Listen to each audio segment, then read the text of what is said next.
রাসূল সাল্লাল্লাহু আলাইহি ওয়াসাল্লামের অনেক অসংখ্য হাদিস আছে যে তাসবিহ ডান হাতে গণনা করতে হয় এবং আঙ্গুল দিয়ে গণনা করলে ওই আঙ্গুল কিয়ামতের মাঠে আমাদের পক্ষে সাক্ষ্য দিবে। এরকম অনেক হাদিস আছে। তাছাড়াও ৩৩ বার সুবহানাল্লাহ, ৩৩ বার আলহামদুলিল্লাহ, ৩৪ বার আল্লাহু আকবার, অথবা আচ্ছা এই হাদিসটাই বলি তো ৩৪ বার আল্লাহু আকবার পড়লে যে সমুদ্র ফেনা পরিমাণ গুনাহ মাফ হয়ে যায়। তাছাড়া এরকম অনেক অনেক অনেক মানে গণনা করে তাসবিহ পাঠ করার হাদিস রয়েছে। তো এই যে আমরা আবেগময় মানুষেরা আছি, তাদেরই ব্যাপারে আমাদের দেশের রত্নবান এক রত্ন চলে গেছেন অনেক আগেই, খন্দকার জাহাঙ্গীর রহিমুল্লাহ স্যার। ওনার একটা কথা প্রায় সময় মনে পড়ে যে এই দেশের মানুষ ধর্মীয় জ্ঞানের চেয়ে ধর্মীয় আবেগ বেশি। আমি বুঝাতে চাচ্ছি না আমার জ্ঞান বেশি আর আপনাদের আবেগ বেশি, যারা কিনা শেয়ার করেন। আমি এটা বুঝাতে চাচ্ছি যে কি আপনার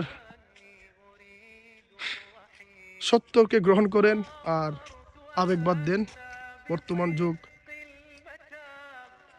জানার যুগ, বর্তমান যুগ ডিজিটাল যুগ। এই যুগে যদি না জানেন আর জানার পরও যদি প্রত্যাখ্যান করে, তাহলে মনে রাখতে হবে যে আপনার মধ্যে অহংকার কাজ করে।